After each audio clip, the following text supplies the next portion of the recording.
আসসালামু আলাইকুম। আমি হোম মেকার মুন্না ব্লগসের মুন্নি। আজও হাজির হয়ে গেলাম নতুন আরেকটা ভিডিও নিয়ে। আশা করছি কাছে দূরে দেশ বিদেশে যে যেখান থেকেই আমার ভিডিও দেখছেন বা দেখবেন সবাই ভালো আছেন। আমরা আলহামদুলিল্লাহ ভালো আছি।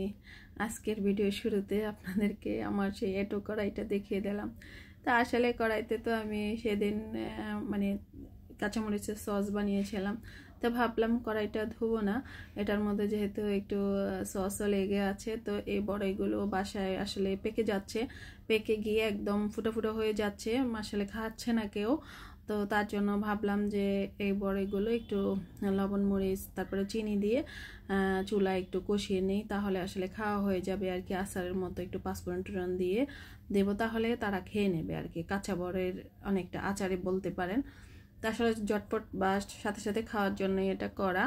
তো তার জন্য দেখতে পেলেন আমি বড়াইগুলো দিয়ে দিলাম সেই কড়াইতে, তারপরে লবণ হলুদ একটু মরিচের গুঁড়া তারপরে চিনি সেটা দিয়ে দিচ্ছি।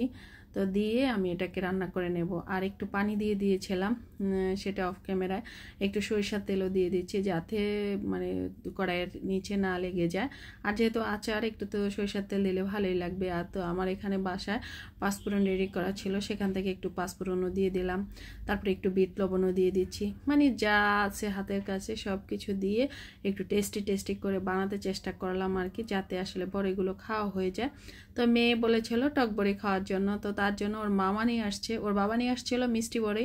তো পরে আবার ওর মামা আবার জানতে পেরেছে যে টক বড়ি খেতে বলেছিল, তো তার জন্য আবার সেই টক বড়ি নিয়ে আসছে। তো আনছে ঠিকই, কিন্তু সে আর খায় না, আসলে সময়ও পায় না। স্কুলে যায়, স্কুল থেকে আসে, আবার প্রাইভেট, গোসল, নামাজ, খাওয়া দাওয়া, আসলে এরকম করতে করতে আবার সন্ধ্যায় থাকে কোচিংয়ে।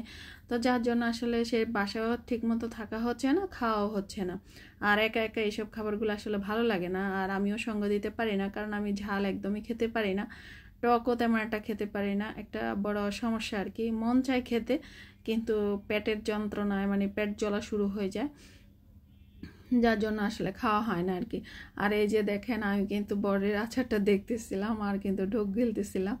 তো আমি কিন্তু আবার খাচ্ছি, ওই যে বানানোর পরে খেয়েছিলাম।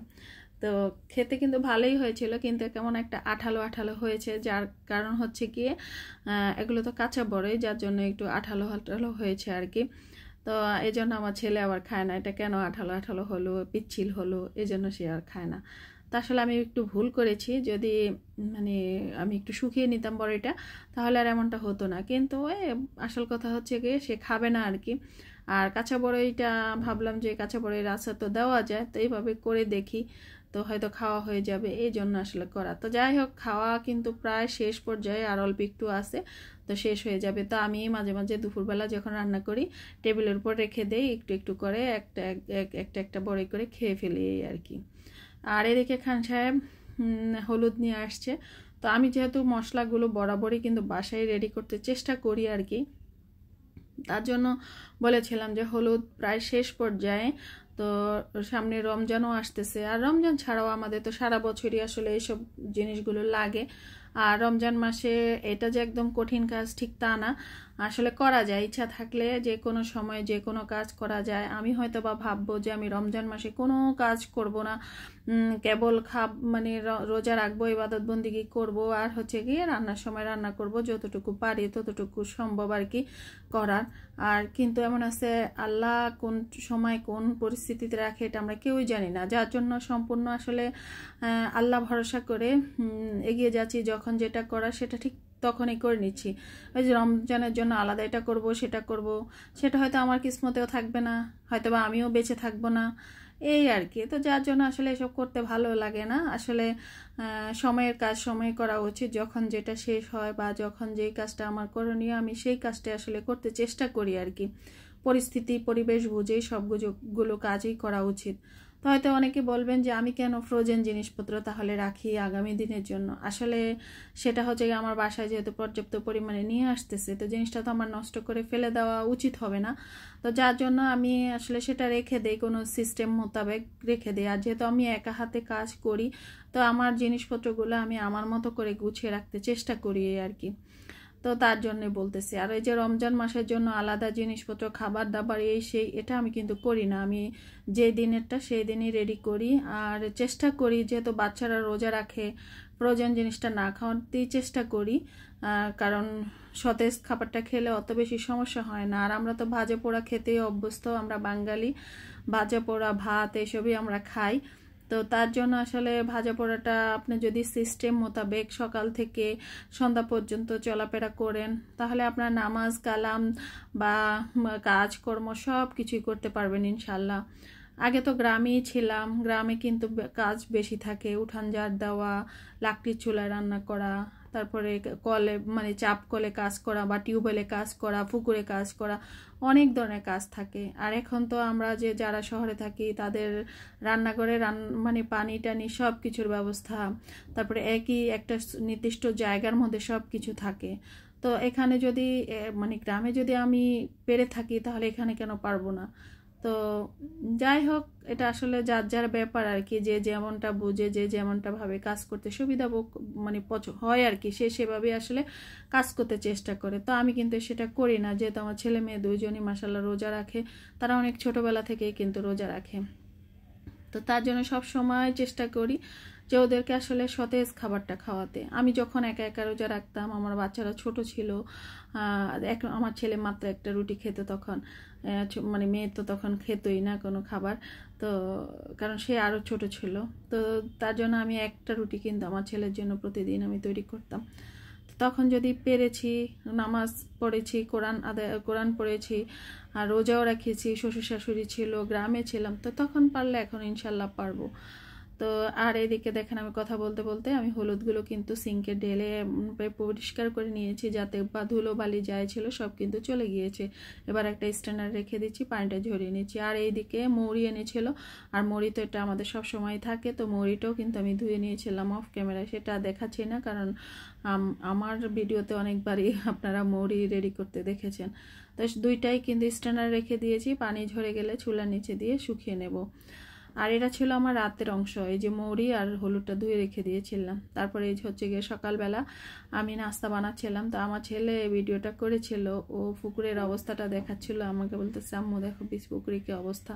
এই পানিগুলো খুব স্বচ্ছ ছিল, নামাজিরা অজু করতো, গোসল করতো, হোস্টেলের ছেলে মেয়েরা এখানে কত সাঁতার কাটতো, কিন্তু কি যে এখন অবস্থা, পুকুরটা পরিষ্কারও করছে না, কেমন প্যানা টানা হয়ে কচুরি পানা টানা হয়ে অবস্থা খুবই খারাপ হয়ে যাচ্ছে, মশারা উৎপাত বেড়ে যাচ্ছে।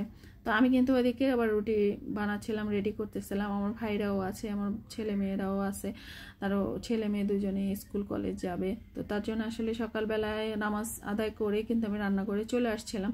তো ওরাও কিন্তু নামাজ পড়ে আবার ওরা আবার রেডি টেডি হচ্ছিল, যেহেতু ছেলেকে অবশ্য 6টায় জাগাই, কারণ 6টা বাজলে ও উঠলে তখন তো নামাজের পুরোপুরি টাইমই থাকে এখন ফজরের। তো সে আবার রেডি টেডি হয়, হাত মুখ ধুয়ে একটু মানে ফ্রেশ ট্রেশ ভালো করে হয়ে তারপরে আবার প্রাইভেটে যায়। এখন তার খুব সকালবেলা যেতে হয় আর ঠান্ডা, তার জন্য অবশ্য গোসল করে যায় না, এমনিতেই রেডি টেডি হয়ে যায় আর কি, এসে গোসল করে। তো আমি রুটিগুলো রেডি করে নিচ্ছিলাম। তো এই অংশটাও কিন্তু আমার ছেলে ভিডিও করে দিয়েছে, সে আমার কাছে বসা ছিল, তো সেই করে দিয়েছিল। আর এই দিকে আমি চুলায় কিন্তু চায়ের লিকারটা করে নিয়েছি। আর এটা করা থাকলে হয় কি, যে যখন ইচ্ছা তখন খেয়ে নিতে পারে। আর আমরা তো এই শীত আসছে পর্যন্ত আমরা কিন্তু তুলসী পাতা চাটাই খাচ্ছি। তো আলহামদুলিল্লাহ, ঠান্ডার ওষুধ এবছর আমাদের কেনাই হয় না, ঠান্ডা টুন্ডা তেমন একটা লাগে না, লাগলেও কিন্তু সেরে যাচ্ছে আর কি আলহামদুলিল্লাহ। তো সব কিছুরই আসলে একটা গুণাগুণ তো অবশ্যই আছে, আর এটা প্রকৃতির দান তুলসী পাতা, সেটা তো থাকবেই। তো আমি কিন্তু তুলসী পাতা লং এলাচ দিয়ে আসলে সকালবেলা চাটা করি। আর এই যে মিক্সড সবজি, এটা তো সবচেয়ে প্রিয় সবজি আমার, শীতটা চলে যাচ্ছে আর আমার খুব কষ্ট লাগতেছে যে এই সবজিটা তখন আর ভাল লাগবে না, ফ্রোজেন করে রাখতে পারবো কিন্তু সেটা আসলে তখন আর ভাল লাগবে না, এই শীতেই কিন্তু এটা ভালো লাগে। আর এইদিকে তো বসন্তের আগমনী বার্তা শুরু হয়ে গিয়েছে, তো এটার টেস্ট আস্তে আস্তে আসলে কমে যাবে, এটা গন্ধ ছড়িয়ে যাবে আর কি। তো তার জন্য আসলে খাওয়া, তো আমি প্রতিদিনই কিন্তু এই সবজিটা করি, হয়তো আপনাদের সাথে আর শেয়ার করি না। তো বাঁধাকপি, আলু আর গাজর দিয়ে কিন্তু এই সবজিটা করেছিলাম। আর রাতের বেলা তো মৌরি আর হলুদগুলো আমি ধুয়ে রেখে দিয়েছিলাম। আর সকালে এই যে দেখেন রান্নাও করতেছি, নাস্তা বানাচ্ছি, আর এই যে 2টা ডালার মধ্যে দিয়ে রেখে দিয়েছি, এগুলো আমার রান্নাও হবে আর তাপে তাপে এগুলো কিন্তু শুকিয়ে যাবে। তো তো তারপরে এগুলো আবার ভাঙিয়েও আনা হবে আর কি, হলুদটা। আর মুড়ি তো এমনিতেই আমি আবার চুলায় একটু শুকনো তাওয়ায় আবার একটু টেলে নেব, তাহলে খেতে খুব ভালো লাগে আর কি, মুচমুচে খেতে খুবই ভালো লাগে। যে জীবন মানে খেতে পছন্দ করবে না তারও খেতে কিন্তু ভালো লাগবে। আর ওদিকে রান্না হচ্ছে, তো সবজিটা হয়ে গেল। এই ফাঁকে আমার মেয়ে আবার কিন্তু রেডি হয়ে গিয়েছে, তো ও কিন্তু এই সবজিটা খাবে না, মেয়ে আবার এই সবজিটা খেতেই চায় না। তো মেয়ের জন্য আবার চা করে দিয়েছিলাম, আর হচ্ছে গিয়ে রুটিটাকে একটু তেলে ভেজে দিয়েছিলাম। সে চা রুটি খেয়েই কিন্তু চলে গিয়েছিল স্কুলে। আর এই যে চাটাও কিন্তু দুধ চিনি মিশিয়ে আমি আবারও কিন্তু উতলে নিচ্ছি। তো এভাবেই রেখে দেবো, আর যে যখন খাবে তখন আবার একটু গরম করে দিলেই হয়ে যাবে। তো আগে কিন্তু ছেলেকে চা দিতাম না, এখন যেহেতু খুব সকালবেলা ঠান্ডা দিয়ে কলেজে যায়, তার জন্য আসলে চাটা দেই আর কি। আর মেয়ের চা খাওয়া বলতে, মেয়ে রুটিটা কেবল চায়ের মধ্যে ডুবিয়ে খেয়ে নিবে, তারপরে চাটা কিন্তু ফেলে দিবে। তো এই যে মেয়ের রুটিটা রেডি করে নিলাম, আর ভিডিওর শেষ পর্যায়ে চলে আসলাম। সবাই ভালো থাকবেন, সুস্থ থাকবেন, আল্লাহ হাফেজ, আসসালামু আলাইকুম।